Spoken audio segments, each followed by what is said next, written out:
Bro Anggoro udah ada hadir belum?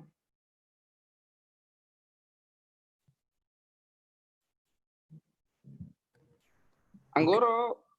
Oke. Udah oke. Kedengeran nggak? Oke ya. Oke. Kurang lebih 3 menit lagi kita mulai, bro. Oke, sip.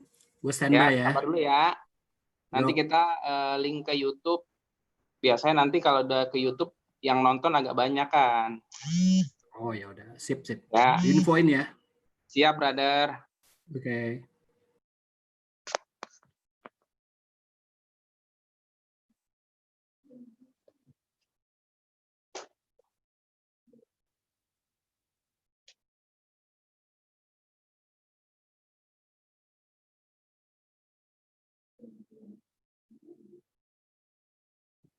Kemarin juga yang saya kan buka cabang tuh di Bogor.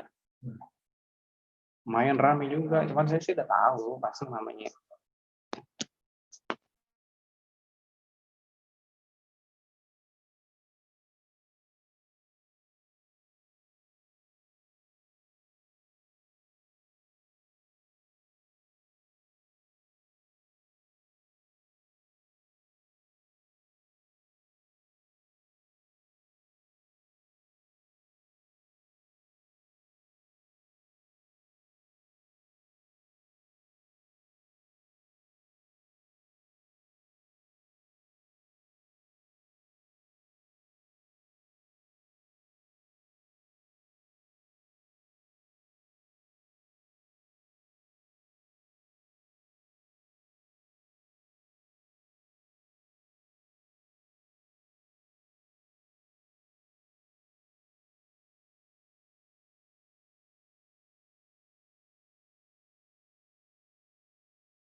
Bro Anggoro,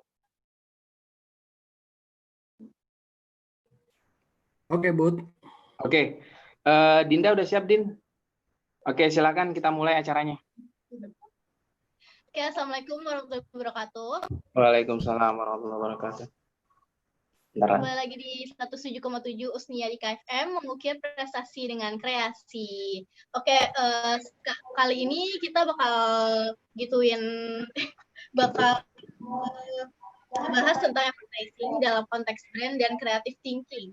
Dan pembicara kita kali ini ada Kak Anggoro Santoso, MI Ikom. Beliau adalah merupakan akademisi dan praktisi advertising Kelantan Sumatera.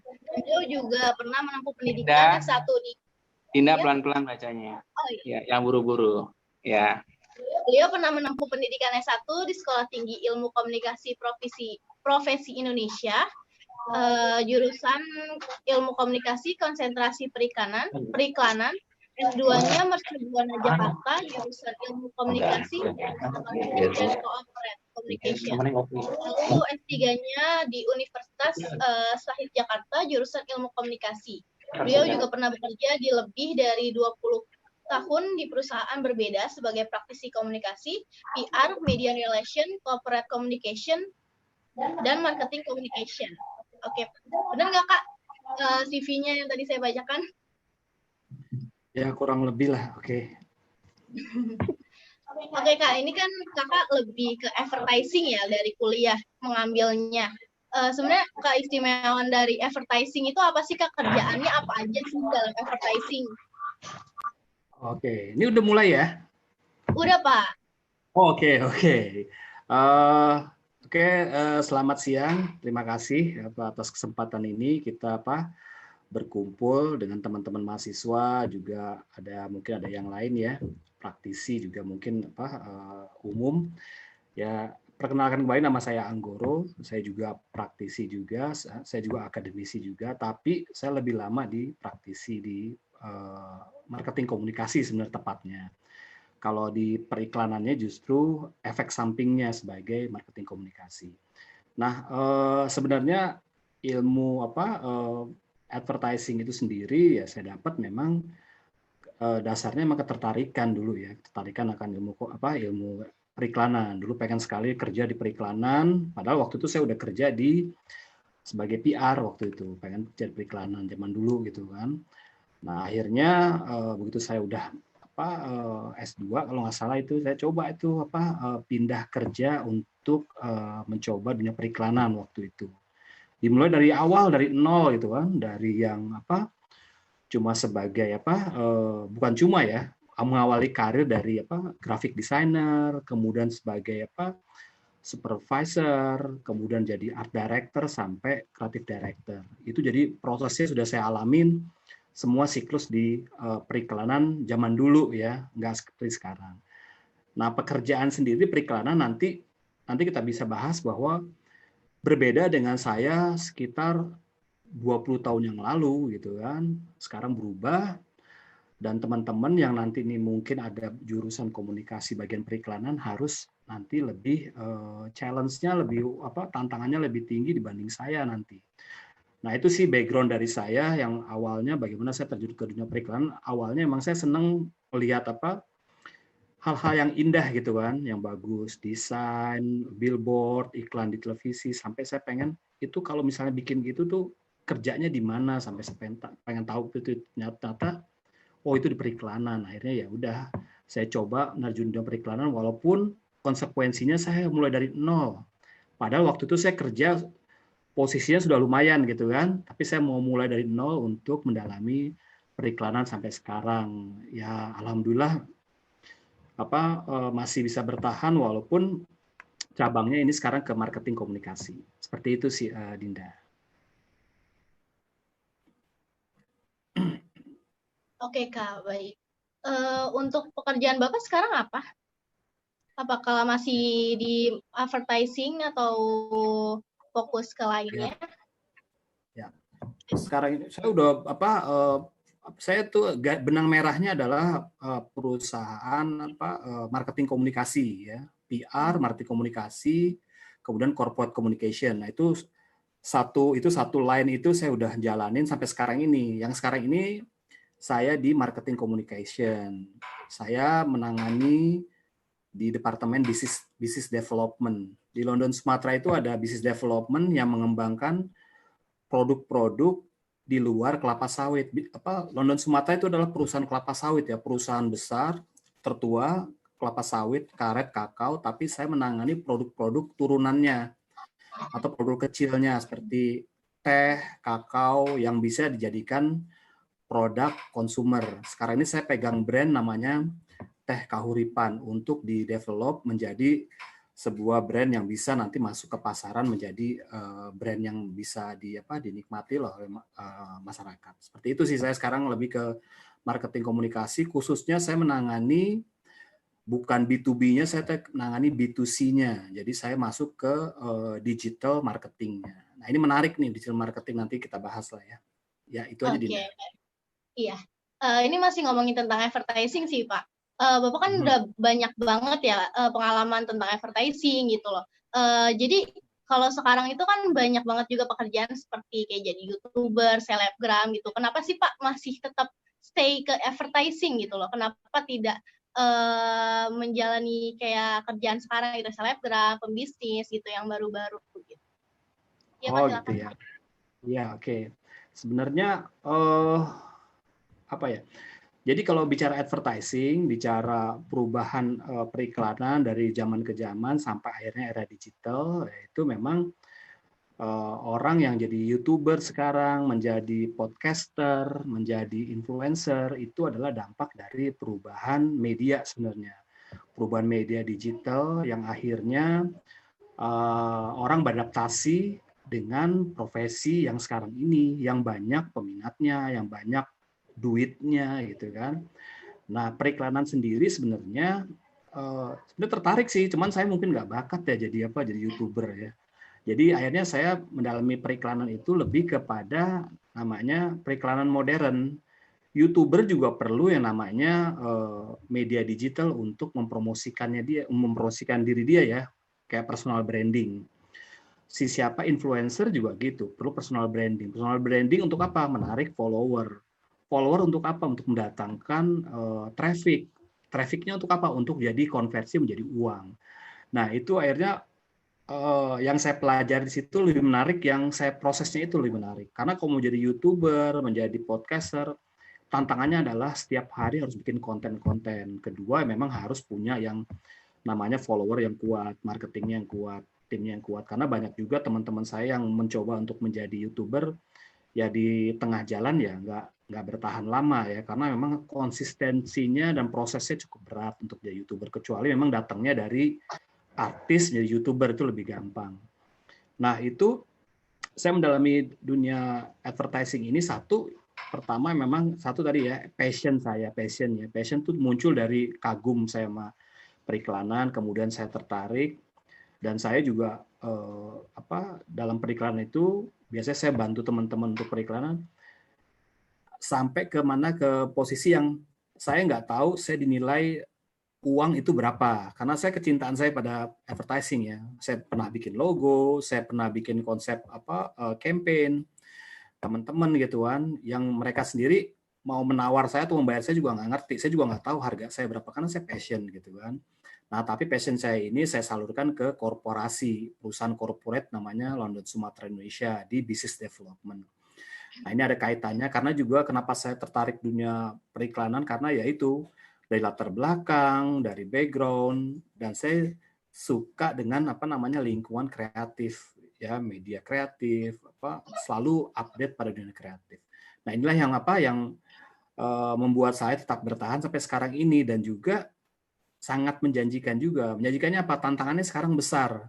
Nanti kita cerita bagaimana advertising itu baik di dunia kampus maupun advertising di dunia praktisi itu berubah total. Nggak seperti kayak sekarang kita belajar advertising, nanti berubah. Nanti ada kenal yang namanya viral marketing, nanti ada yang namanya growth hacker, nanti ada yang namanya cold market, funneling marketing. Nah, itu prinsip-prinsip dari digital marketing. Seperti itulah makanya saya bertahan, karena dunia periklanan itu nggak habis-habis, masih banyak lagi yang perlu digali. Seperti itu, Dinda. Oke Pak, berarti dunia advertising itu sangat luas banget ya Pak ya. Jadi berkembangnya zaman, berkembangnya juga pula periklanannya juga ya Pak. Oke Pak, saya mau nanya, ini kan Bapak tadi cerita tentang membuat sebuah logo atau brand dari perusahaan ya.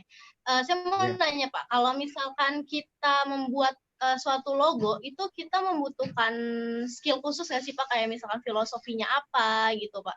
Kayak ada keistimewaan sendiri, karena kan logo itu adalah keunikan atau ciri khas dari suatu brand gitu ya Pak.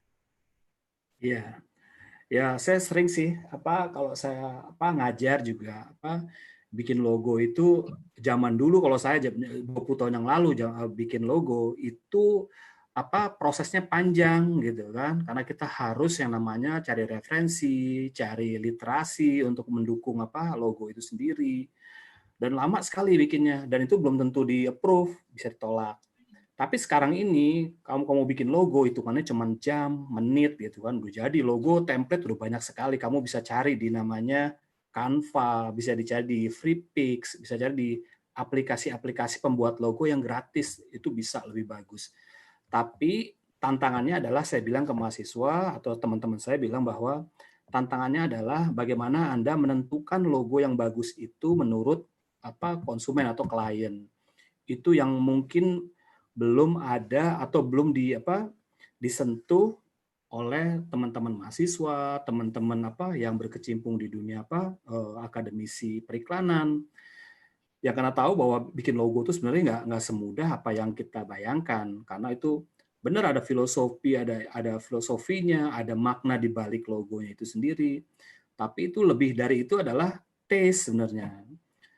Karena kuliah untuk menentukan selera, kuliah tentang panduan tentang selera, bagaimana yang bagus apa yang enggak di dunia kreatif itu agak sulit, karena tidak ada di dunia kreatif itu bagus atau jelek, yang ada yang cocok gitu kan. Nanti kalau kamu nanti teman-teman semua masuk ke dunia advertising, ketika Anda bikin iklan gitu kan, misalnya bikin logo Bebek is back misalnya gitu kan. Nah, misalnya bisa suruh bikin logo itu kan, ada ownernya sebabnya. Nah, itu kalau Anda bikin gitu kan, kemudian menurut Anda bagus, belum tentu menurut ownernya bagus.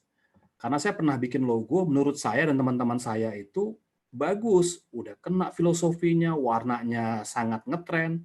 Ketika saya bawa ke owner, mentah gitu kan, bahkan hanya satu kata yang dikasih tahu sama dia bahwa logonya bagaimana Pak? Saya nggak suka gitu doang. Tapi tanpa menyebutkan alasan, menyebutkan nggak sukanya di mana, jeleknya di mana, enggak. Cuman saya nggak suka, cari yang lain aja. Nah itu kalau Anda desainer atau Anda orang yang berpraktisi di periklanan, kalau baperan, wah nggak bakalan bisa bertahan. Awal-awal saya masuk di advertising, saya baperan gitu loh. Susah gitu kan, karena saya udah idealis untuk membuat sebuah karya, ditolaknya mentah-mentah tanpa alasan yang jelas gitu kan, karena alasannya apa, nggak suka, nggak enak dilihat, nggak, itu alasannya seperti itu. Dan itu kalau memang kita bergerak bidang advertising harus memang mempertimbangkan hal-hal yang sifatnya ekonomis, maksudnya ya sudah, apa menurut klien itu maunya seperti itu ya kita ikutin. Jadi idealisme itu kadang-kadang nggak cocok juga untuk masuk ke karya-karya kita, kalau khususnya untuk komersil ya. Untuk karya pribadi sih nggak apa-apa. Seperti itu sih, Dinda. Oke, Pak. Cukup jelas sih untuk filosofi. Berarti untuk membangun sebuah logo itu tidak sembarangan ya, karena kan logo adalah sebuah keunikan dari sebuah perusahaan gitu ya, Pak ya? Iya, jadi logo itu, dengan ngelihat logo itu, kita udah bisa tahu bahwa itu perusahaannya bidang apa, karyawannya seperti apa, kemudian perilakunya, budayanya bisa kelihatan dengan gambar atau simbol itu doang. Nah itu kan sulit gitu kan. Anda kalau mau lihat karena kalau Anda lihat logo, tren-tren logo sekarang itu, misalnya ya, logo yang semakin simple, semakin sederhana, itu semakin mahal dan semakin rumit. Logo Apple, logo Nike, simple, sederhana, tapi maknanya dalam, dan itu prosesnya panjang. Kalau logo-logo anak-anak sekarang, kalau misalnya mahasiswa saya suruh bikin logo, itu logonya rumit. Logonya ada teksnya ada berapa font, ada elemen grafisnya numpuk-numpuk banyak, warna dipakai banyak. Karena mereka mereka tesnya belum sampai ke level yang namanya simplicity-nya itu. Seperti itu sih. Prosesnya panjang sebenarnya. Oke. Ini untuk para partisipan yang udah gabung di Zoom ini, kalau misalkan ada pertanyaan bisa di DM di Radio Usni 107,7 atau di chat di Zoom ini aja. Nanti kita bacain pertanyaan yang terpilih. Nanti insya Allah ada giveaway dari Pak Budiman. 3 kupon gratis ya Pak ya, dari Bebek Isbek. Oke.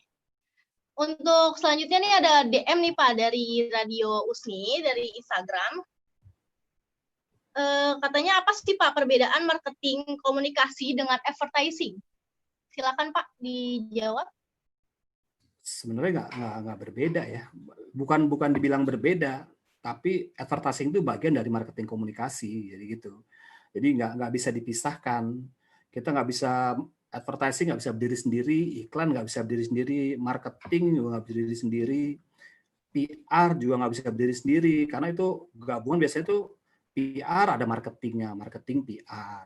Advertising juga ada marketingnya, ada unsur-unsur marketingnya, ada prinsip-prinsip marketing yang dipakai dalam periklanan. Jadi nggak bicara tentang beda ya, tapi lebih kepada ini adalah satu kesatuan sebenarnya. Seperti itu Pak Dinda. Oke Pak, baik. Ini kita sudah ada beberapa pertanyaan dari chat. Oke, pertama dari Andika Febri. Saya ingin bertanya, kalau Pak Anggoro memiliki 2 pilihan antara pekerjaan advertising dengan YouTuber, Bapak memilih yang mana, Pak? Oh gitu. Terus dijawab ya?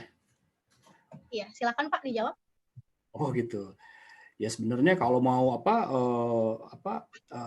dua pilihan itu saya senangnya jadi YouTuber karena duitnya banyak gitu. Ya memang syarat-syarat tertentu ada followernya banyak. Saya punya tim yang bisa bikin setiap hari itu ada konten-kontennya itu. Tapi kalau YouTuber dari awal nol, saya nggak sanggup. Lebih baik saya jadi praktisi iklan gitu. Karena itu prosesnya panjang kalau mau bikin YouTuber gitu. Makanya saat ini kita ini sebagai akademisi di challenge gitu kan dari kampus gitu. Atau saya pernah ngasih masukan di kampus baik di UNAS maupun di Stikomprosia, saya bilang bahwa harus ada namanya mata kuliah yang relevan sama dunia sekarang anak muda.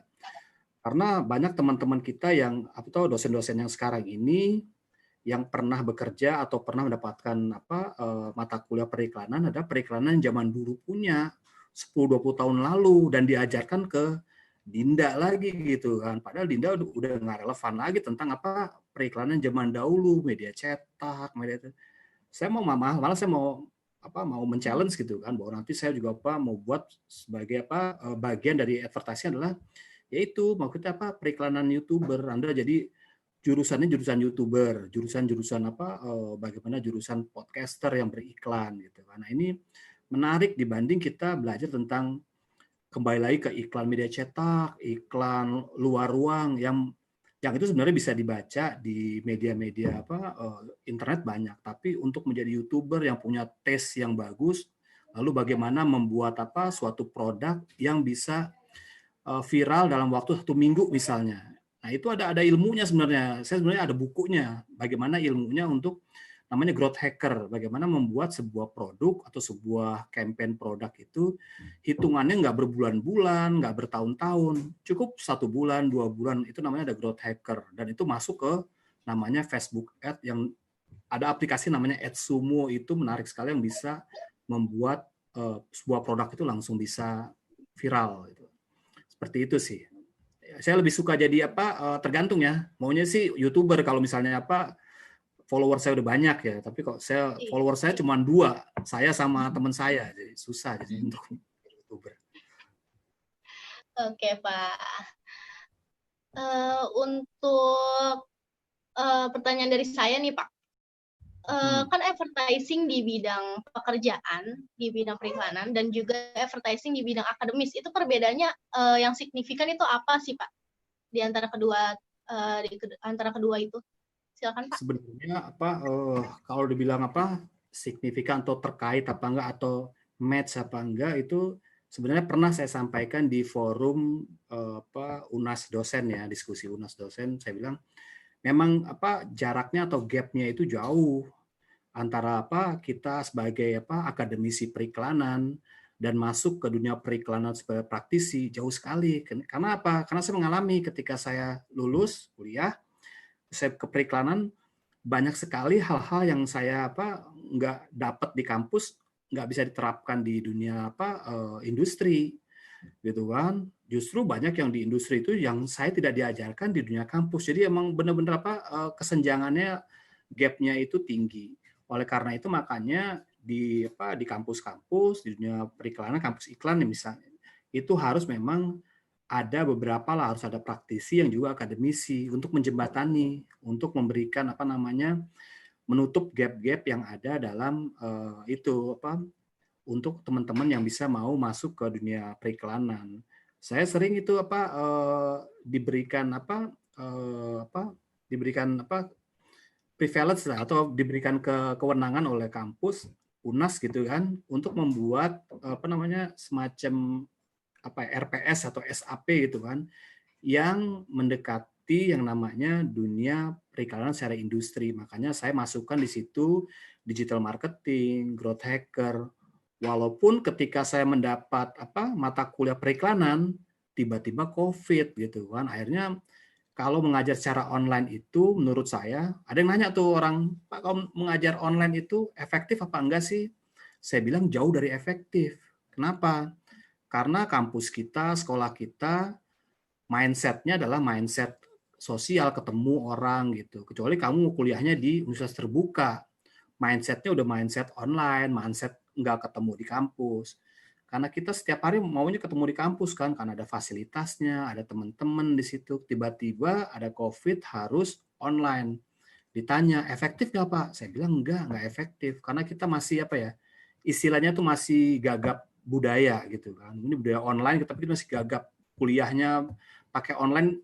Bukan mahasiswanya yang bingung, dosen juga bingung loh untuk memberikan materinya apalagi gitu kan, yang bisa mereka tuh paham. Apalagi mata kuliah misalnya Pak Budi, mata kuliah kewirausahaan gitu, itu kan susah kalau cara online, harus praktek, harus diskusi, harus ini, itu repot karena kita nggak siap, baik dosen maupun mahasiswanya belum siap, kecuali memang kampusnya disetting untuk online ya dari awal gitu. Kayak BINUS ada tuh e-learning, full e-learning, yang pelopornya kan itu kampus universitas terbuka ya. Nah itu kalau kamu ke universitas terbuka, jangan harap kamu akan ketemu teman, ada ketua kelas, ketemu dosen. Ya enggak, pasti paradigmanya adalah atau mindset-nya adalah kuliah belajar sendiri. Nah itu kalau dibangun dari awal seperti itu akan siap kita. Gitu. Tapi sekarang sih enggak. Seperti itu sih Pak Dinda. Oke. Saya langsung aja bacain dari chat aja Ini ya. pertanyaan Dinda. Iya. Yang Banyak banget sih Zoom. Pak untuk. Iya, banyak banget yang bertanya. Ini pertama dari Sibli. Saya mau bertanya, Pak, terkait brand, apakah peran pemilik brand yang idealis ini di era saat ini bisa suatu brand tersebut bisa tetap eksis? Izin untuk pencerahannya. Oke, Pak, silakan. Oke, makanya sebenarnya kalau bicara brand, beda ya. Ini bicara logo apa brand nih?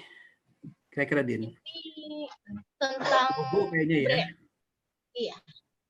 Kayaknya sih kalau saya lihat sih logo. Jadi gini, ya seperti kalau kalian belajar brand, saya pernah ngajar pengantar brandnya. Brand itu bukan logo, brand itu bukan kemasan gitu kan. Tapi brand itu adalah emosional. Kalau kita melihat logo Apple lah, bukan logo Apple-nya yang kita lihat, tapi kita melihat adalah filosofi di balik itu, emosionalnya, budayanya. Makanya kamu lihat kalau misalnya lihat logo Apple, logo Nike, logo Adidas, atau logo apa ya, dia nggak ngejual produk, tapi dia jual value gitu kan. Nah itu sulit sekali untuk mencapai pada tahap seperti itu. Kita kan selalu bilang bahwa kalau jualan tuh ya jualan produk gitu kan. Kalau jualan tempat tidur harusnya bukan jualan kasur ya. Kalau jualan tempat tidur adalah jualan mimpi atau jualan tidurnya. Dengan tidur di sini mimpinya jadi indah gitu. Itu brand. Jangan ini kasurnya enak, bisa lebar gitu kan, empuk. Belum tentu orang bisa tidur gitu kan, sebagus-bagusnya. Tapi kalau brandnya mengatakan bahwa kasur ini bukan produknya, bisa membuat mimpi Anda lebih baik atau lebih nyenyak atau apa. Nah, itu brandnya. Atau misalnya satu lagi dari Mayora. Nah, itu brand, tapi bukan Mayoranya secara permennya gitu. Nah, itu kalau misalnya brand dari pemilik, memang nggak bisa terkait misal pemilik, pembuat logo ataupun yang lain-lain. Tapi itu ada proses lebih lanjut kalau mau bikin brand. Ada brand activation, ada brand brandnya harus bekerja, brandnya harus disosialisasikan, nggak bisa berdiri sendiri, nggak ada hubungannya sama pemilik atau hubungan sama si desainernya.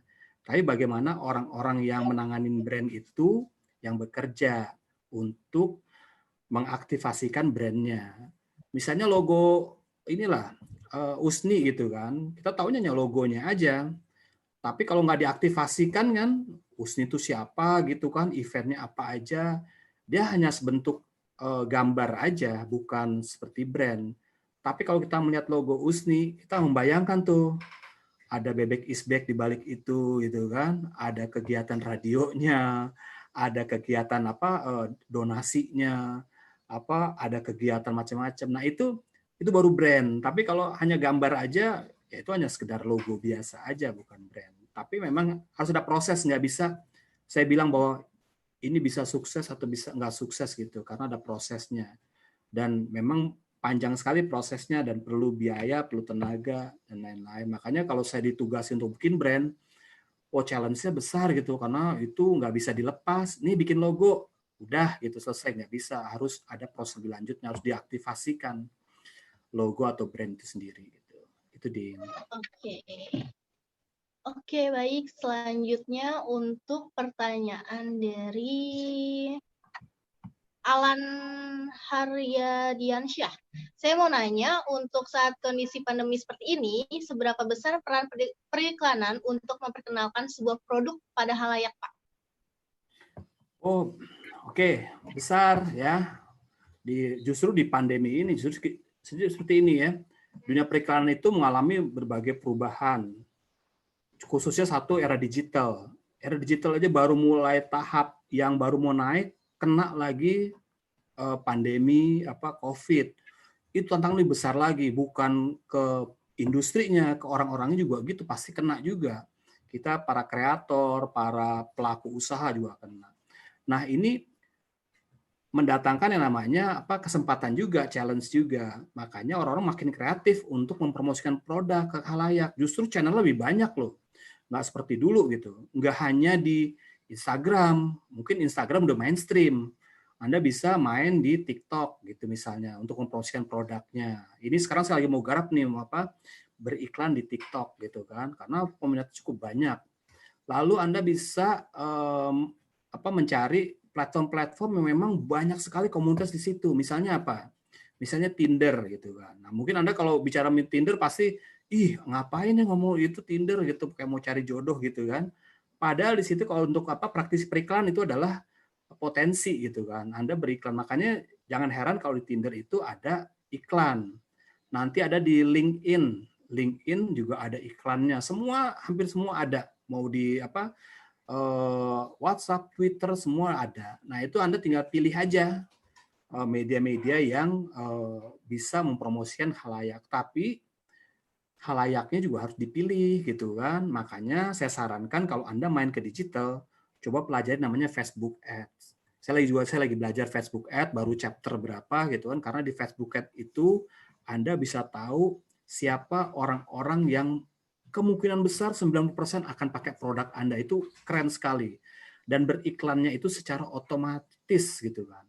Karena di dunia digital ada yang namanya free traffic, ada yang paid traffic. Kalau Anda yang free traffic, ya Anda jualan sendiri di Instagram Anda, follower Anda. Tapi kalau yang paid traffic, Anda pasang di Facebook, udah Anda tinggal tidur aja. Tiba-tiba ada order aja datang. Nggak harus Anda tungguin, Anda harus promo-promo lagi, karena itu udah bekerja secara otomatis. Nah, itu saya lagi pelajari bagaimana automate advertising itu bekerja, dan itu jadi tren. Karena kalau Anda lihat bagaimana kalau Anda belanja gitu kan di online, itu kalau Anda masuk aja gitu, masuk ke online itu walaupun nggak beli, besoknya dia muncul lagi di tempat Anda, seolah-olah dia ngikutin Anda terus gitu kan, sampai Anda closing. Dan itu bukan orang lain yang bukan CS-nya atau bukan SPG-nya yang bikin itu, tapi adalah sistem robotnya. Nah, itu menarik. Dan itu sebenarnya harus dikasih mata kuliah itu atau sampingan atau workshop seperti itu. Ini sekalian ini nih menjawab pertanyaan si siapa? Jabailudin. Nah, basic skill-nya itu. Ya. Ya kan, Din ya? Saya jawab itu sekalian nih, Din ya. Nah, Iya, itu Pak. Jabailudin skill-nya apa? Ya skill-nya, kalau saya dulu skill-nya 3. Photoshop, Illustrator, dan InDesign. Itu 3 aja.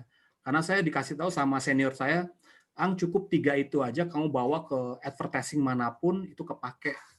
Nggak usah belajar freehand, Corel Draw gitu. Karena kenapa pakai Adobe? Karena Adobe sangat luas ininya aplikasinya untuk ke digital atau advertising. Itu 3 itu yang saya pelajari dan saya kuasai itu 3 itu. Nah, tapi di sekarang ini kayaknya udah saya harus tambah lagi skill, yaitu digital marketing, digital ad. Dan kalau belajar digital marketing dan digital ad, itu Anda nggak usah belajar capek-capek karena aplikasinya semua ada. Dulu yang saya pelajari di Illustrator untuk bikin logo, bikin konsep desain, layout, setengah mati, tapi sekarang Anda masuk ke Canva aja, itu udah desainnya bagus-bagus banget gitu kan. Mungkin saya nggak kepikiran untuk bikin desain seperti itu, tapi bagus. Nah, Anda nggak perlu skill yang terlalu tinggi-tinggi gitu kan. 3 itu aja dan tambah digital marketing. Digital marketing kamu kuasanya 1 aja, Facebook Ads saja. Sekarang banyak kok kuliah Facebook Ad, workshop Facebook Ad yang sampai selesai. Tapi jangan yang gratis ya, kalau bisa yang berbayar. Karena apa? Karena Anda dipandu sampai Anda bisa ada workshopnya. Yang gratis banyak di YouTube. Tapi saya semakin ikut di YouTube, semakin sulit saya ngikutinnya. Enak yang berbayar gitu kan. Kalau berbayar itu Anda bisa dipandu sampai Anda bisa. Seperti itu, Din. Untuk menjawab sekalian nih si Jabailudin untuk skill-nya. Oke, Pak. Saya mau membahas sedikit nih, Pak, tentang tadi kan ada periklanan melalui TikTok, juga melalui Tinder gitu. Perbedaannya di kayak TikTok gitu, perbedaan teknik periklanan itu kayak gimana sih, Pak? Apakah lebih sulit, apakah lebih gampang? Ya, yang bisa bisa menjawab ini sebenarnya teman-teman anak-anak milenial ini, karena mereka tahu sebenarnya kita TikTok itu kita lihat aja kecenderungannya orang seperti apa sih, nggak sekedar joget-joget sama musiknya, tapi dia sebenarnya sih TikTok itu lebih kepada ininya ID ininya, identitas ininya adalah identitas brandnya itu adalah lagunya. Anda cari aja lagu yang lagi tren, lalu masuk ke ininya ke materinya. Misalnya tadi saya baru lihat tentang iklan TikTok mempromosikan buku tentang belajar Facebook Ad dengan garansi sampai selesai, sampai bisa gitu. Itu iklan TikTok, saya pikir TikTok gitu kan, dan harus yang cantik ya, jangan cowok gitu, cewek lah gitu kan. Kalau cowok kan kita ngeliatnya udah males gitu kan. Cewek gitu kan, kalau perlu yang artis TikTok gitu kan. Nah, TikTok biasa tiba-tiba dia promosi. Sebenarnya itu. Anda kalau mau coba lihat di Instagram influencer itu banyak sekali ngomong soal misalnya kayak komika lah. Saya kan follower juga komika Indonesia. Itu saya pikir dia lagi ngelawak, tapi ujung-ujungnya minum ini, makan ini atau apa. Nah, itu sebenarnya lebih menarik sebenarnya dunia digital itu kan perlu kreativitas. Nah, ini bicara tentang creative thinking nanti nyambungnya nih, creative thinking. Karena kita begitu masuk periklanan, kalau nggak diasah creative thinking-nya, ya akhirnya kita jadi follower doang, nggak jadi leader gitu. Nah, di sini pentingnya leader ini. Gitu Din? Oke, kita lanjut ke pertanyaan aja ya, Pak ya. Pertanyaan ini dari Ahmad Muhammad. Pertanyaannya itu dengan kemudahan zaman yang Bapak bilang tadi, memanfaatkan aplikasi yang sekarang sudah dapat sangat mudah didapatkan seperti Canva, PixArt, dan lainnya, apakah aplikasi ini adalah haram bagi seorang desainer atau profesi sejenisnya sebagai hasil karya periklanan atau advertising, Pak? Terima kasih. Oke, sebenarnya bilang apa haram apa enggak, sebenarnya tergantung idealismenya. Kalau saya ada jalan yang mudah, kenapa nggak dipakai gitu. Tapi tantangannya teman-teman yang memiliki kemudahan yang banyak nih anak-anak milenial, aplikasi yang begitu banyak di dunia digital, tantangannya adalah cara dia. Nah tadi tantangannya ada tes. Begitu Anda begitu milih nih mau bikin poster, Anda dihadapkan oleh ratusan atau ribuan template poster. Mana yang Anda pilih gitu kan? Ah pilih yang ini warnanya saya suka. Akhirnya kan nggak bisa. Akhirnya Anda belajar lagi tentang bagaimana mengkomunikasikan poster ini masuk ke selera konsumen. Nah itulah akhirnya walaupun banyak fasilitas, tapi fondasi kita untuk tes, untuk tahu tentang dasar-dasar bagaimana membuat sebuah iklan yang sesuai dengan kondisi atau kemauan konsumen itu perlu belajar dasarnya dulu. Sekarang memang dimudahkan dengan banyak aplikasi, tapi untuk menentukan sebenarnya saya juga cemburu sosial juga dengan kondisi seperti sekarang ini. Karena apa? Zaman dulu saya susah sekali nyari referensi-referensi, tapi sekarang lebih mudah dan lebih bagus. Kadang kalau kita, makanya perusahaan periklanan sekarang ini banyak yang agak redup. Karena apa? Karena kalau saya bikin berdua gitu kan sama Dinda bikin perusahaan periklanan, itu untuk bikin logo, bikin itu saya bisa ngambil dari mana-mana dan kita bisa menghasilkan duit gitu kan. Dan perusahaan periklanan dengan susah payah, dia sewa gedung, hire orang, tapi kalah sama iklan-iklan yang kecil gitu. Nah ini tantangannya seperti itu. Tapi enaknya dengan kemudahan ini Anda harus belajar lagi tuh tes gitu kan. Misalnya kayak logo poster seminar kita gitu kan.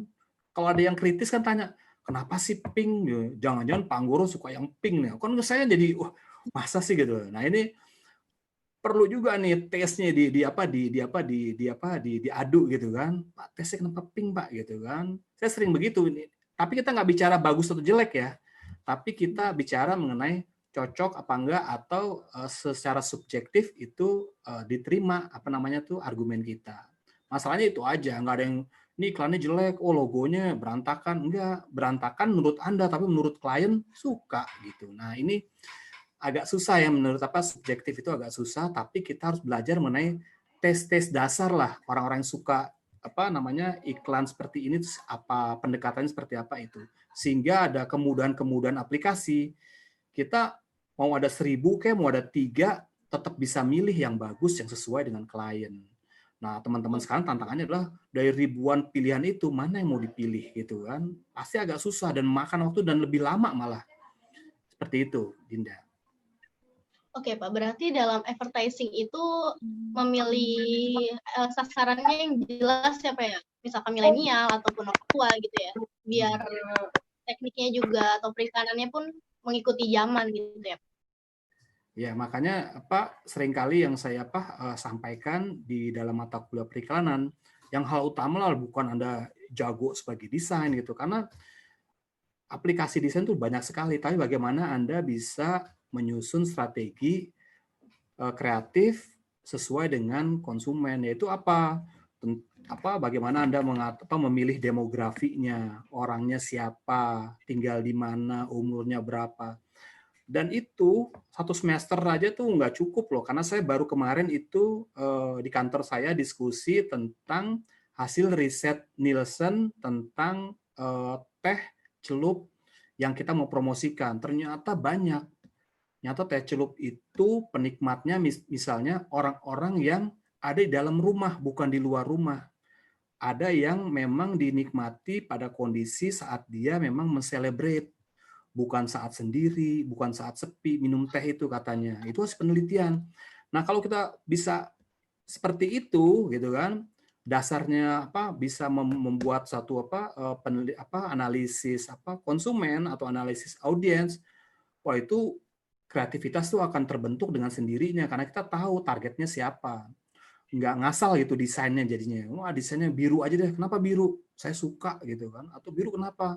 Seperti langit gitu kan. Nah, ini sama lah seperti teman-teman mahasiswa kalau saya tanya, kok warnanya agak biru? Oh, biru ini Pak, begitu gitu. Ya kadang-kadang agak-agak ngaco tapi ya untuk namanya belajar ya, tapi nggak apa-apa. Tapi nanti ke dunia periklanan secara praktisi, nggak bisa biru selera kita gitu kan.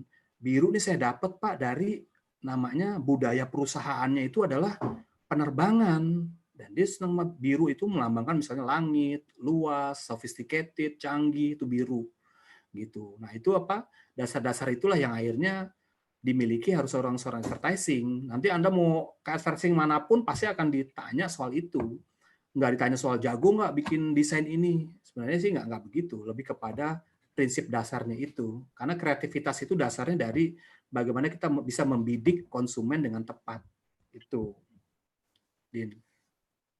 Oke, Pak. Ini ada pertanyaan lagi nih, Pak, dari orang yang sama sih, dari Andika. Dia bertanya, orang awam mempelajari apa sih yang cocok untuk advertising, Pak? Oke. Ya, saya juga dulu awam ya, semua juga dari awam advertising. Pertama emang harus ini dulu, suka dulu sih sebenarnya, ataupun terpaksa suka gitu kan. Kalau saya terpaksa suka gitu kan, dan kemudian didukung oleh namanya lingkungan saya gitu kan. Dulu bos saya tuh ngelihat saya suka gambar nggak karuan ya. Lihat, kamu kayaknya suka desain grafis deh, dibeliin bukunya, dibeliin ini, saya itu. Kalau misalnya apa advertising kemudian mempelajarinya hanya sekedar misalnya passionnya itu nggak di advertising, agak sulit berkembangnya. Sama lah mau jadi chef juga begitu. Sebenarnya awalnya memang suka dulu atau mungkin terpaksa suka karena mengambil jurusan advertising. Langsung aja karena kamu udah kecemplung di advertising, telusurin tuh advertising, apa namanya, apa digital marketingnya, kemudian kamu follow orang-orang desain grafis, follow orang-orang tentang apa, orang yang apa suka brand. Nah, saya tuh kalau Anda lihat apa Instagram saya, follower apa, saya memfollow orang-orang seperti itu. Kenapa? Karena untuk menambah ilmu saya masih tetap belajar sebabnya untuk brand, periklanan dan lain-lain di dunia digital ini. Nah, makanya untuk teman-teman yang apa orang awam ini mempelajarinya satu, tesnya dulu. Biasanya dia sukanya tesnya seperti apa sih, kemudian baru belajar aplikasi-aplikasinya deh gitu. Nggak apa-apa sih sebenarnya dari apa, mau dari awam, mau dari apa, dari yang pemula, masuk aja nggak apa-apa gitu. Sama apa ke teman-teman yang lain yang apa masih menjajaki dunia periklanan. Oke kok, apalagi udah dapet misalnya mau jadi advertisernya misalnya, jangan nyari duitnya dulu. Kalau saya dulu nggak nyari duitnya dulu, saya mau dapat project dulu, nggak dibayar nggak apa-apa. Kalau Anda tahu, saya juga di fotografi saya main, di periklanan saya main, di event saya main. Itu awal-awal saya nggak minta dibayar, bayar terserah kamu deh, terserah saya mau bantu doang. Tapi apa ilmunya yang saya ambil, pengalamannya akhirnya saya tertarik. Dengan sendirinya ya klise sih, duit itu akan datang sendiri gitu loh, dan orang pada percaya, diandelin gitu. Jangan ini dulu, jangan apa, duitnya berapa ya dari di advertising ya, oh dikit gitu misalnya, oh ya nggak jadi gitu, pilih-pilih gitu apa, sangat apa ini banget apa sangat orientasinya duit, dan orientasinya adalah harus ada pengalaman sih, jam terbang kalau apa advertising itu. Semakin kita jam terbangnya banyak, semakin taste-nya makin terasa tuh. Oh ini iklan ini kayak kurang bagus deh gitu. Oh ini jadi saya waktu pertama kali masuk iklan, nah ini pelajaran juga nih. Saya dulu nggak boleh kerja, nggak boleh kerja dulu. Pokoknya kamu, tugas kamu hari ini adalah mencari iklan mana yang bagus menurut kamu dan mana yang jelek. Kumpulin, kasih ke saya gitu. Maksudnya apa nih? Akhirnya saya foto-fotoin tuh iklan, saya kumpulin brosur yang bagus. Yang jelek juga saya kumpulin tuh yang menurut saya jelek nih. Saya bawa ke bos saya, nih Pak, udah mana yang bagus? Ini yang bagus. Saya kasih tahu tuh alasannya bagus kenapa. Ini jelek. Ya udah simpen. Artinya kamu tahu kalau yang bagus sih seperti itu, nanti menjadi panduan kita. Kalau mau bikin iklan apa, bagusnya seperti ini, jeleknya jelek bukan jelek ini, maksudnya jangan diikutin gitu loh jeleknya, ikut yang bagus standarnya. Dan di situ muncul tuh taste. Setiap hari jadi saya tuh kritis orangnya, kritis kadang-kadang juga diomelin orang ya, iklannya kayaknya kurang ini nih, kurang itu. Jadi saya kayak orangnya kepo gitu, bermasalah mulu gitu. Padahal saya lagi melatih tes saya. Nah kalau apa bebek is back misalnya ownernya itu, kalau melihat apa merasakan bebek harus tes kemana-mana dulu tuh, wah ini kurang nih, ini apa, sehingga tes bebeknya itu menjadi apa sensitif gitu loh. Ketika bikin apa bebek is back nanti ramuan yang baru, wah rasanya udah oke gitu kan, karena udah merasakan, udah tesnya terasa gitu kan. Saya melihat apa, kalau saya melihat logo, ngelihat apa desain baju, desain kaos, desain majalah, desain poster, saya tuh apa kritis gitu. Walaupun kalau kritis, terlalu kritis kan saya apa jadi dimusuhin orang. Ya udah, saya dalam hati aja saya tulis ini kurang bagus ini harus dikurangi begini-gini gitu kan. Supaya saya melatih juga, supaya jangan saya hilang kritisnya, karena penting gitu kan, ketika kita kritis, akhirnya kita punya selera gitu. Gitu, Din. Oke, Pak. Ini lanjut ke pertanyaan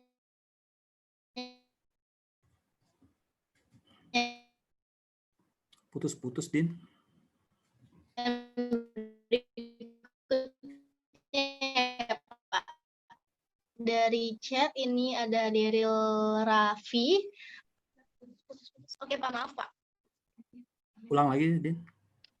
Oke, Pak. Ini dari chat dari Daryl Raffi. Pertanyaannya itu, Pak, tadi Bapak bilang pernah bilang buat desain seidealis Bapak yang menurut Bapak itu bagus, tapi ditolak oleh klien. Langkah apa sih, Pak, pertama kali hal apa aja yang mesti ditanyakan oleh klien terkait logo agar setelah kita buat seidealis kita ditolak begitu aja, Pak? Apakah harus tahu filosofinya dulu atau gimana? Oke, Pak, silakan, Pak. Ya. Kadang-kadang kalau mau bicara filosofi, bicara teori, bicara apa tentang logo, klien kita biasanya nggak tahu. Karena klien ini ya bisa bos kita, bisa apa orang yang memberikan pekerjaan kita dan lain-lain ya. Dalam konteks saya adalah atasan saya yang di grup ya, di Indofood. Saya bikin sebuah campaign, saya bikin logonya, saya bikin temanya itu. Dia bilang hanya satu kata, nggak bagus atau jelek atau saya nggak suka. Pernah loh saya bilang, saya nggak suka, saya gitu loh. Jadi kan saya jadi bingung, saya nggak suka gitu. Nah satu itu mentalnya jangan baper gitu kan. Lalu ya udah perbaiki aja, kita korek aja kemauan ibu itu apa misalnya. Kalau saya biasanya gitu, oke Bu, kira-kira apa ya Bu yang bisa bikin bagus. Ada kadang-kadang saya bilang itu, udah terserah kamu lah, yang penting saya nggak suka yang ini tuh. Lebih pusing lagi kan, pusing saya. Akhirnya saya ngelamun gitu kan, banyak ngelamun gitu kan, apa yang dia mau. Akhirnya ya, pendekatan kreatifnya adalah bagaimana kita mencoba atau membuat alternatif yang banyak. Saya biasa menghadapi klien yang seperti itu, lah kasih aja alternatif deh. Kadang-kadang alternatif yang saya nggak suka, dia suka gitu loh. Itu anehnya gitu loh. Yang saya suka saya pertahankan gitu, menurut teman-teman bagus, dia nggak suka. Yang saya bikin asal-asalan, jelek gitu, dia suka. Ih bagus nih, bagus nih. Saya jadi kaget sendiri, ya udah namanya subjektif ya. Subjektif itu tergantung selera gitu lah. Jadi ya nggak ada yang bagus, nggak ada yang jelek, nggak ada yang apa, jadi selera aja. Begitu selera kamu kena, ya itu kamu udah berhasil. Tapi tetap kamu harus punya idealis gitu, idealisme yang bagus tuh standarnya seperti ini. Nanti tiba-tiba di lapangan seperti itu, ya sudah terima aja gitu kan. Gitu Din maksud saya. Oke Pak, untuk selanjutnya pertanyaan dari DM Instagram, itu dari Diana Elisa. Berapa sih Pak bayaran menjadi kreatif di dunia iklan? Silakan Pak. Ini bayaran apa gaji nih? Din, gaji apa bayaran? Karena kalau di periklanan tuh kan ada yang apa kerja. Gaji. Oh gitu ya? Karena ada yang kerja sendiri gitu kan. Kalau kerja sendiri kita biasanya perangkatnya, karena saya waktu kerja di periklanan saya juga bisnis sampingan saya nerima juga orderan apa iklan atau orderan apa desain grafis dari teman-teman saya gitu kan. Biasanya tuh harganya ya ini tadi saya bilang bahwa kalau saya suka, saya susah menentukan harga, apalagi sama teman gitu kan. Tapi waktu saya di periklanan memang sangat jauh sekali gajinya, karena saya konsekuensinya apa? Saya mendapatkan ilmu yang saya nggak dapat di tempat lain, di kuliah, di mana saya ketemu orang-orang yang hebat. Tapi saya konsekuensinya itu gaji nggak gede gitu kan. Ya udah biarin gitu kan. Dan akhirnya yang saya dapatkan, ini pribadi saya yang saya dapatkan bahwa ketika saya kerja di korporasi, di perusahaan, di industri kelapa sawit yang punya business development, itu orang-orang kreatif itu malah nggak ada. Dan saya jadi pemenangnya gitu loh. Apa-apa saya gitu kan. Oh bikin poster itu Anggoro itu. Oh bikin campaign itu Anggoro itu. Karena apa? Karena saya punya skill yang orang lain nggak punya. Nah itu keuntungannya itu. Akhirnya konsekuensinya itu harus berkorban di awal sih kita. Jadi kalau saya menentukan gajinya berapa, ada bisa besar atau kecil. Tapi menurut buku yang saya baca tentang brand, tentang bagaimana bikin logo, harus yang mahal. Karena apa? Ada pengorbanan di balik itu gitu kan. Yang tadi saya bilang kan, pengorbanan kita survei, kita milih aja tuh pengorbanan gitu kan. Terus kita pernah ditolak, pernah ini, prosesnya panjang. Kecuali untuk pemula ya, kalau pemula udah terima aja lah berapa aja gitu kan. Untuk apa? Untuk belajar. Tapi kalau udah senior gitu kan, nah ini perlu gitu, makanya pilih-pilih klien gitu kan. Kalau kliennya nawar-nawar, ya jangan katanya. Kalau kita banting harga, kata Subiakto, ahli brand, kalau kita motong harga produk atau motong harga jasa kita, berarti kita menyatakan bahwa produk kita memang murah gitu kan. Jadi ya itulah yang menurut dia bahwa kalau bisa produk atau harga jangan didiskon atau jangan dimurahin. Dimahalin aja tapi value-nya dinaikin. Misalnya dia punya cita rasa, mempunyai nilai budayanya, punya nilai seninya, mempunyai nilai histori yang besar, sehingga layak dia tuh harga segitu gitu. Nah itu emang berat, tapi ya udah emang itu konsep yang memang kita yakinin itu benar gitu. Seperti itu, Din. Oke Pak, untuk pertanyaan selanjutnya nih Pak, masih dari Instagram, dari Rangga Maulana. Mas, misalkan misalkan nih, dalam suatu brand yang ingin dibuat, apa sih yang pertama harus dilakukan? Ya tadi ya, sebenarnya langkah-langkahnya sih sangat ini banget. Biasanya itu sangat teoritis gitu kan. Ya tapi yang saya bilang bahwa pertama kali semua berdasarkan dari konsumennya dulu. Namanya consumer insight. Consumer insight itu adalah bagaimana mempertemukan benefit produk kita atau benefit jasa kita ketemu dengan keinginan konsumen. Itu namanya cocok gitu kan. Nah, consumer insight didapat dari mana? Yaitu dari demografinya, geografinya, psikografinya, gaya hidup dia, biasa nongkrong di mana gitu kan.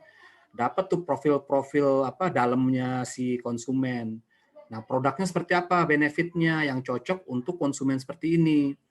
Nah, itu nanti ketemu gitu kan. Nah, itu membuat seperti itu menurut saya 1 semester juga itu gitu kan. Saya aja kalau ngajar di periklanan merasa kayak belum cukup karena teman-teman di mahasiswa tuh kadang-kadang masih ngeraba-ngeraba apakah diduluin karya kreatifnya dulu atau proses pencarian konsumen dulu, target audience.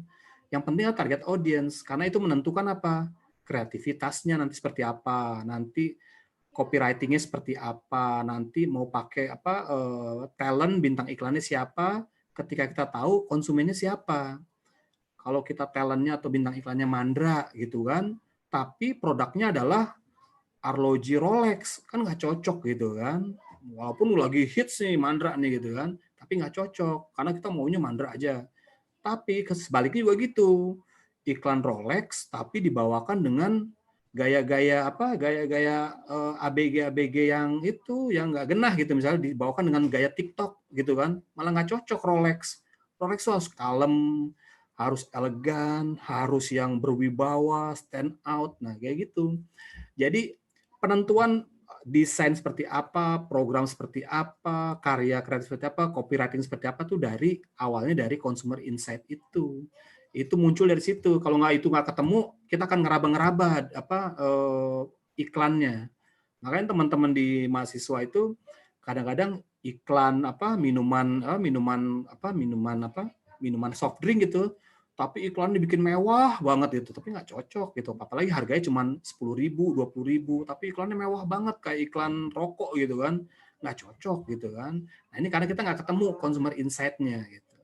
Ini dong yang saya mau kasih pelajaran itu aja kayaknya panjang waktunya. Maksudnya teman-teman kadang-kadang nggak cukup 1 semester, dan juga saya kesulitan kalau online harus ketemu gitu kan, baru bisa tune gitu ya. Itu Dinda. Oke, dari tadi kan kita ngomongin tentang advertising Terus ya Pak ya, kita akan membahas tentang creative thinking nih Pak. Bapak punya motivasi nggak sih untuk membuat pola pikir anak milenial ini di zaman teknologi yang udah ada semuanya itu menjadi pola pikir yang kreatif gitu? Iya, sebenarnya anak milenial sekarang ini malah lebih kreatif, saya bilang, dibanding zaman dulu. Karena apa? Medianya banyak. Dan yang ikut TikTok banyak, tapi memanfaatkan TikTok sebagai media mempromosikan, media untuk mencari, misalnya mencari uang gitu kan, itu belum tereksplor gitu kan. Padahal kalau dia tahu namanya personal branding, dia tahu mengenai apa produk branding gitu, dia akan memanfaatkan media sosial itu menjadi media yang benar-benar efektif untuk beriklan gitu kan. Nah, cara kreatif thinking sebenarnya agak sulit juga karena nggak ada sekolah yang mengajarkan ilmu creative thinking secara instan sebenarnya. Karena itu proses lagi creative thinking. Anda yang kuliah misalnya creative thinking tapi lingkungan Anda adalah misalnya orangnya pendiam semua gitu, yang nggak akan kreatif gitu kan. Saya belajar creative thinking itu dimulai dari, ya ini cerita zaman dulu lagi nih, saya dulu pernah kuliah di IKJ gitu kan. Itu muncul karena saya kuliah di situ, kalau nggak salah 2 atau 3 semester saya di sana gitu kan, yaitu creative thinking-nya itu makin cepat banget. Karena apa? Semuanya orangnya kreatif. Kalau kita nggak kreatif, kita ketinggalan. Nah, kalau kita di sekolah yang misalnya kampus yang penggunaan creative thinking-nya itu biasa-biasa aja, itu akan lambat kecuali kita punya lingkungan teman yang kreatif. Makanya disarankan kalau kita mau kreatif, bergaul sama anak-anak kreatif gitu kan. Kalau kita mau pinter branding, yang follow lah orang-orang yang memang jago branding, kita follow. Makanya banyak kan teman-teman yang akhirnya sangat nyinyir gitu kan. Karena apa? Karena follower mereka, coba cek deh di Instagram dia, follower-follower yang nyinyir semua gitu kan. Itu mempengaruhi perilaku. Menurut saya kalau mau creative thinking diawali dari lingkungan kita dulu. Kita mau jadi apa nih? Mau jadi orang yang sukses atau menjadi pengusaha kayak Bebek is Back. Nah, itu follow tuh teman-temannya Budi, teman-teman kewirausahaan, teman-teman entrepreneur, pelaku bisnis. Nanti jadi komunitas. Walaupun kita nggak ikut komunitas, kita ketularan tuh cara berpikirnya, cara ininya.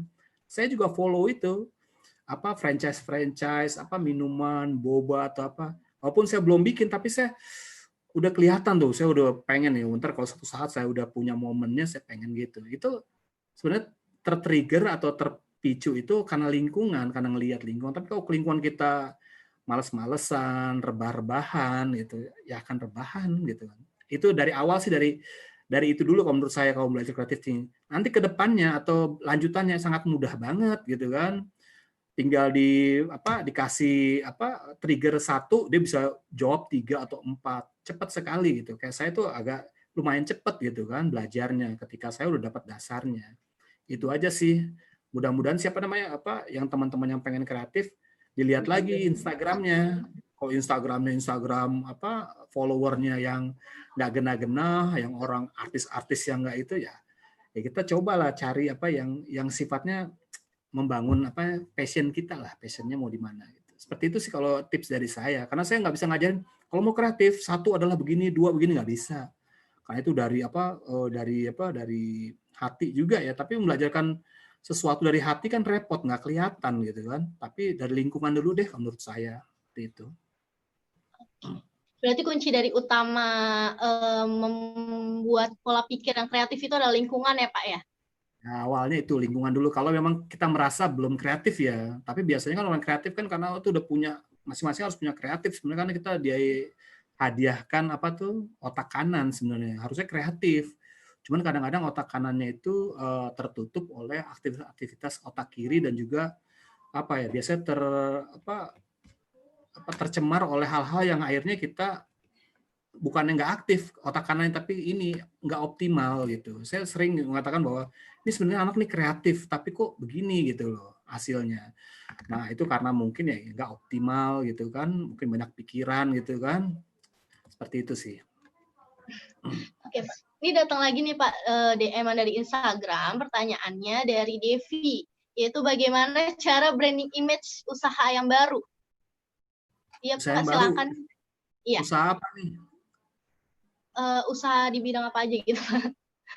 Karena setiap usaha tuh nggak ada yang baru, semua sama gitu, cuman kita hanya modifikasinya aja gitu kan.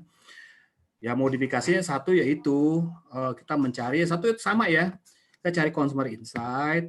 Kedua, emang harus ada PR sih, itu satu itu dua. Kedua kita mau lihat siapa namanya kompetitor kita, dia pakai temanya apa sih, nggak sekedar enak mampir di sini ayam geprek ini itu, itu udah ada gitu kan misalnya. Nah saya sering katakan sama teman-teman kalau mau bikin usaha cari aja yang udah ada, nanti kita modifikasi gitu kan. Modifikasinya apa? Mungkin dari tematik warungnya. Begitu Anda lihat warungnya, misalnya Anda pernah kenal kan sekarang kan orang kalau mau makan itu bukan rasanya, bukan ininya sekarang. Yang bisa viral itu adalah tempatnya, misalnya jadi instagramable tempat makannya. Makanya kalau tempat makan yang biasa walaupun enak gitu kan, tapi punya value-nya misalnya ngantrinya, atau makannya pakai daun, atau makannya itu ngambil sendiri gitu kan, atau goreng sendiri mungkin ya, atau mungkin ada hal lain misalnya itu menjadi viral atau menjadi bagus. Jadi value seperti itu. Kalau Anda pernah ke Jogja ke ke rumah makan Raminten itu unik sekali. Karena yang lainin itu adalah adalah waria. Tapi waria itu udah kayak cewek bener gitu loh. Dan penyajian makanannya itu mau-maunya dia. Misalnya Anda pesan es jeruk gitu kan. Nanti akan disediakan es jeruknya tuh dengan botol yang besar. Padahal kita nggak pesan botol yang besar, tapi itu untung-untungan. Kadang kita kadang dapat yang kecil. Kadang kita beli segala. Nah itu uniknya di situ. Akhirnya menjadi viral gitu kan. Nah kalau mau buka usaha branding seperti itu, cari yang seperti itu. Nggak usah berteori misalnya harus melakukan survei, melakukan consumer insight, kita riset kecil-kecilan aja gitu kan. Kalau bisa usaha baru harus ini sih, nggak bisa langsung langsung sukses. Saya aja punya usaha event management, punya usaha distro, punya usaha apa lagi saya advertising kecil-kecilan, yaitu nggak sesukses itu Pak Budiman itu ya kan. Saya tutup juga gitu karena saya nggak ulet dalam membranding itu gitu kan. Saya nggak punya sumber daya gitu kan, atau mungkin nggak punya energi untuk yang ke situ gitu kan. Mungkin suatu saat sih bisa gitu kan, mudah-mudahan gitu. Tapi untuk nge-branding coba aja dulu lah, jangan nge-branding dulu tapi coba rasakan gitu kan, nanti seperti apa, nanti ketemu jalannya. Ketika udah jalan baru kita bicara lagi branding bagaimana gitu. Nanti kalau bicarain branding, logonya gimana, lokasi nggak jalan-jalan gitu kan. Silakan aja jalan dulu. Gitu. Oke, Pak. Dari tadi kita mau ngomongin banyak banget nih, Pak ya. Bapak punya ini nggak Pak, pesan untuk para anak muda sekarang biar lebih kreatif ataupun memilih advertising nih, keunikan advertising gitu, untuk terjun di advertising maksud saya.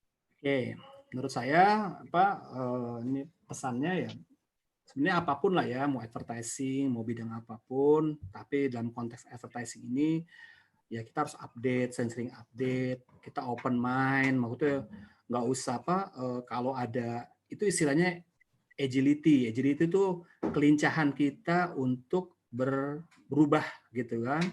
Dulu saya pakai iklannya itu pakai media cetak, sekarang harus pakai digital, saya harus belajar digital. Besok nanti medianya lain, saya harus belajar lagi media lain. Nggak apa-apa, kita terus belajar, berubah, jangan bertahan gitu. Nggak mau pakai yang lama aja, biarin, nggak apa-apa. Akhirnya nanti kita nggak berkembang.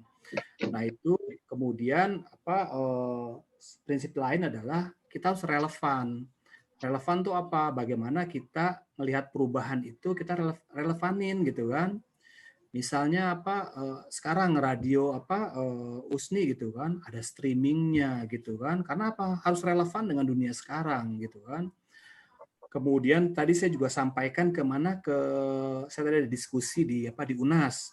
Saya sampaikan mempromosikan USNI sekarang nggak lagi pakai gedungnya bagus, ada perpustakaannya, anak-anaknya cakep-cakep gitu, udah nggak relevan lagi. Karena apa? Karena sekarang kenyataannya kita menghadapi situasi yang online. Nggak bisa Anda. Makanya Anda coba kalau lihat, cek-cek lah sekolah-sekolah lain seperti yang sekolah-sekolah mahal, high scope misalnya. Itu dari puluhan orang, ratusan anak, sekarang tinggal 19 anak yang mau bersekolah di situ. Karena harus online.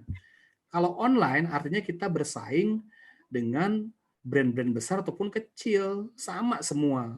Mau USNI kek, mau Atma Jaya, sama levelnya. Karena pakai online semua. Nggak menang-menangin ada kantinnya, ada pustakaannya nggak ada. Online semua. Nah, kita harus relevan. Tim marketing dari USNI harus rubah cepet tuh. Begitu pendaftaran, yang dikasih adalah bukan janji-janji bahwa ini gedungnya ininya begini. Kalau menurut saya ya, lebih baik ya kita kasih misalnya, ini loh Pak, ada paket e-book untuk selama belajar di rumah. Kedua, misalnya ada paket kartu Indosat free 1 tahun untuk Zoom, untuk pakai Zoom aja, misalnya kerjasama sama Indosat. Terus ada paket starter pack untuk menjaga kesehatan, ada masker, ada hand sanitizer, ada disinfektan dan lain-lain. Dan juga ada ketika mahasiswa masuk ada pemeriksaan gratis, misalnya rapid test. Itu lebih menjual, atau misalnya mempunyai fasilitas internet yang cepat, misalnya terjangkau, itu lebih relevan dibanding kita masarinnya gedung full AC, karena nggak dipakai. Itu saya punya ada sekolah mahal juga di Depok itu, yang dulu nggak pernah ngasih diskon, malah orang pada ngantri maupun mahal. Akhirnya baru saya lihat di bannernya itu diskon 30%. Bayangin itu karena efek pandemi ya. Tapi dia tetap memasarkannya pakai gedung lah jadi nggak relevan. Orang jadi apa sih value yang gue kasih kalau misalnya saya kuliah di situ atau sekolah di situ. Dihubung-hubungkan dengan kondisi sekarang, itu lebih relevan. Menurut saya ya, iklan juga begitu. Makanya kalau iklan-iklan sekarang, kalau iklan yang misalnya di bidang kesehatan itu makin meningkat. Iklan apapun lah yang ada kaitannya dengan corona, iklan kesehatan, iklan baju misalnya, bajunya ini bisa seragaman sama maskernya gitu. Nah itu sangat relevan dan pasti laku gitu. Tapi kalau Anda bicaraannya tetap pakai pola yang lama, nggak mengikuti kondisi sekarang, itu akan susah sekali berkembang. Karena yang saya baru baca di media bahwa pandemi ini bisa berjalan tuh sampai sekian tahun loh. Jadi kondisi seperti sekarang ini bisa lama, bertahun-tahun, dan kita akan melihat tuh mana orang yang bertahan, mana orang yang akan nanti tumbang. Kalau kita nggak creative thinking, nggak relevan, nggak punya agility, nggak lincah dalam berubah, dia akan tumbang. Bukan tumbang perusahaannya aja, kita pun juga gitu akan tergiles sama orang-orang yang kreatif. Ada orang yang kreatif bahwa pandemi ini justru makin berjaya dia. YouTuber artis tuh makin gila-gilaan duitnya gitu loh. Nah, kita kalau hanya cuma jadi penonton, cuma ngelihat doang, ya lama-lama ya bukan USNI aja, kampus-kampus lain, UNAS lah, Stikomposia lah, akan tergiles kalau nggak ngelihat sinyal-sinyal kayak seperti ini. Media pun juga gitu akan tutup, bukan hilang ya, tapi dia berganti atau bermetamorfosis jadi media lain atau jadi kampus lain. Karena kalaupun udah kondisi udah baik, kampus USNI juga nggak mungkin nampung mahasiswa yang full. Satu kelas paling 10-20 orang, tadinya 40 jadi 10 orang, berganti-gantian, nggak boleh bersosialisasi. Nah, ini kita harus ada pertimbangan-pertimbangan atau langkah-langkah strategis untuk mengantisipasi ini. Kalau enggak, ya sudah, kita ketinggalan. Saya sering menyampaikan ini supaya apa? Supaya kita nggak ketinggalan gitu. Karena ini COVID ini benar-benar di luar dugaan gitu. Saya aja kena WFH aja, kantor hanya seminggu 3 kali saya kerja gitu kan. Dan ini akhirnya menjadi saya jadi kreatif, saya bikin podcast, saya bikin nulis sedikit-sedikit tentang buku, untuk supaya kita jangan sampai kita nggak aktif gitu di tengah kondisi seperti ini. Tetap harus kreatif seperti itu, karena ini tantangan. Seperti itu, Din. Oke, nggak kerasa nih Pak, udah 1 jam kita ngomong-ngomong, udah berbicara banyak banget nih mengenai creative thinking, advertising, banyak banget pesan-pesan dari Bapak untuk para anak muda zaman sekarang. Terima kasih banget nih Bapak untuk pesan-pesannya untuk menyempatkan hadir di talk show online hari ini. Salam buat Terima teman-teman. kasih juga. Iya. Iya Pak, terima kasih banyak Pak. Dan juga untuk partisipan yang udah gabung di talk show hari ini, terima kasih banyak. Giveaway-nya kali ini akan diumumkan nanti oleh Pak Budiman sendiri. Oke, terima kasih Pak Anggoro untuk hari terima kasih ini teman-teman. kesempatannya. Semoga bermanfaat ya. Mudah-mudahan menjadi ya nambah wawasan pencerahan kita semua. Terima kasih semuanya. Iya. Oke, terima kasih. Untuk Kamis depan ada Pak Budiman yang bakal jadi host kembali. Oke, terima kasih untuk semuanya. Balik lagi di 107,7 Seni Jadi KFM, mengukir prestasi dengan kreasi.